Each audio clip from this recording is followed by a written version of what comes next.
हो my dear students, again good morning. मैं आशा करता हूँ कि आप लोग बहुत अच्छे होंगे। तो चलिए अब जो है कि हम आप लोग को आज 12th क्लास के हिंदी सब्जेक्ट में एक कविता है जिसका नाम है उषा।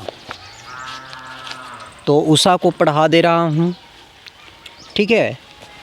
उषा जो लिखी गई है शमशेर बहादुर सिंह जी के द्वारा, ठीक है। तो चलिए हम लोग उषा पढ़ते हैं। कहता है, सबसे पहले हम समझेंगे कि उषा हम कहते हैं किसको, ठीक है। तो रात्रि की जो चौथी पहर होती है, रात्रि की जो चौथी पहर होती है, करीबन 4 साढ़े 4 बजे, 4 बजे के बाद की पहर से हम उषा कहते हैं, ठीक है। तो इसमें शमशेर बहादुर सिंह जो है कि उषा के माध्यम से यह बतलाता है, कहता है कि प्रातः नभ था बहुत नीला शंख जैसे भोर का नभ। माने कि उषा का जो समय था वो वह एकदम नीला शंख के सामान्य था, ठीक है। नीला शंख के समान था। क्या? उषा का रंग, माने भोर का समय कैसा प्रतीत हो रहा था?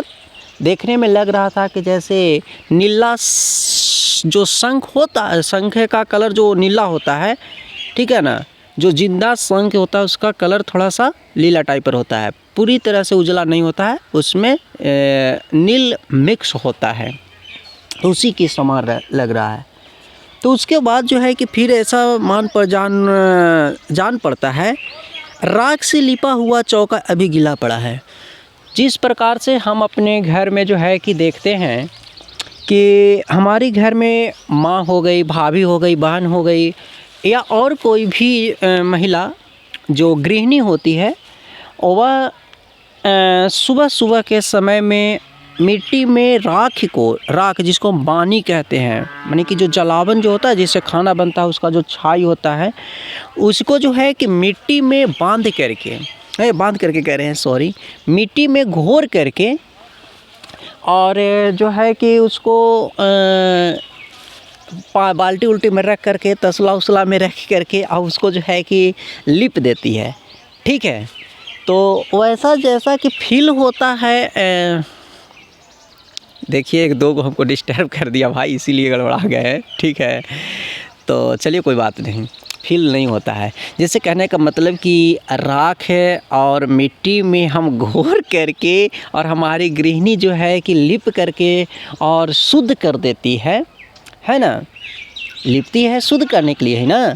तो जैसा लिपने पर दिखाई पड़ता है, वैसा मानो कि उषा भी अपनी भोर की समय को, ठीक है ना, भोर की समय उषा अपनी समया काल में पूरा आकाश के रंग को राख से लिप करके अशुद्ध कर दिया है। उसके बाद कहता है, बहुत काली सील जरा से लाल केसर से कि जैसे धुल गई हो।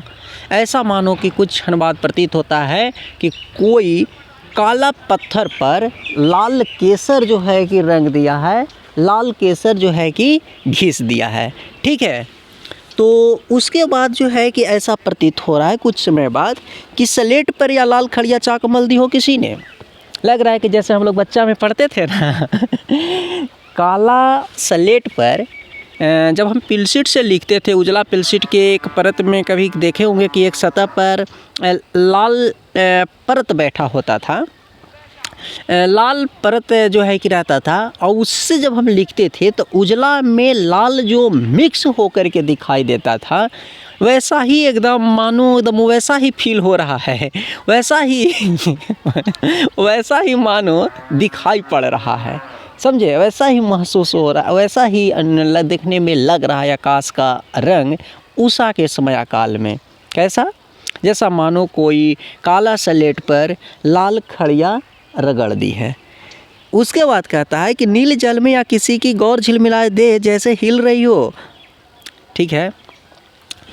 जब आप पानी के किनारे जैसे पोखरा हो गया या तालाब हो गया, नहर हो गया, आर हो गया, ठीक है ना, और इसके किनारे जब आप पे जा कर के देखेंगे किस समय, जिस समय सूर्य उदय होने को होता है, सूर्य उगने को होता है, जब लाली दिखाई देता है ना, तो उस समय आप पे पोखरा तालाब के नज़दीक में जा कर के किनारे पर जा कर के देखेंगे तो सूर्य का जो प्रतिबिंब होता है उस जो पानी में जब हम देखते हैं तो ऐसा फील होता है, ऐसा महसूस होता है, ऐसा देखने में अनुभव होता है जैसे मानो कोई गोर देह वाली महिला जो है कि पानी के भीतर से अपना शरीर को हिला डुला रही है, ठीक है।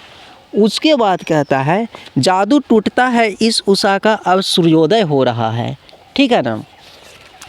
जैसे मानो उषा अपनी समय काल में जादू दिखा रहा है, जादू कर रहा है ना, कि अभी खन देखने में ऐसा प्रतीत हो रहा था, ऐसा लग रहा था कि पूरा जो आकाश का रंग है वह नीले शंख के समान है। तो कुछ समय में ऐसा जो है कि फील हो रहा था कि कोई काला पूरा आकाश को जो है कि राख से लिप दिया है। तो कुछ समय बाद ऐसा फील हो रहा था कि लग रहा है काला पत्थर पर कोई लाल केसर रगड़ दिया है। तो खन जो है कि ऐसा महसूस फील जो है कि अनुभव हो रहा था, देखने में ऐसा लग रहा था कि कोई काला स्लेट पर लाल खड़िया मेल दी है। तो फिर देखने में ऐसा लग रहा था कि पानी के सतह पर जब हम देख रहे होते हैं तो ऐसा जो है कि अनुभव होता है, ऐसा लगता है कि कोई गोर देह वाली महिला जो है कि इस जल के भीतर से अपनी देह को हिला डुला रही है, ठीक है। और जैसे ही सूर्य उदय हो जाता है, सूर्य भगवान उग जाते हैं, तो मानो वह जो है कि उषा अपनी समय काल में जो जादू चला रहा था वो सारे जादू जो है कि क्या हो जाते हैं, समाप्त हो जाते हैं। उषा का जादू समाप्त हो जाता है और हर तरफ चारों तरफ जो है कि उजाला ही उजाला नज़र आने लगता है। समझ गए? और पुनः रिवाइज कर दूं क्या? नहीं, आशा करता हूँ कि समझ गए होंगे। देखिए अभी हम क्लास में आवाज़ गूंज रहा है जिसकी वजह से मुझे इस तरफ आना पड़ रहा है। आवाज़ वहाँ रूम में गूंज रहा है तो इको की वजह से हमें इधर आकर के साथ ही साथ समय बहुत कम है। वो आप लोग का कहना है कि सर पूरा कविता कहानी को डाल दीजिए चैनल पर, तो इसीलिए हमको पूरा करना पड़ रहा है, ठीक है। तो मैं आशा करता हूँ कि आप लोग को समझ में आया होगा, ठीक है।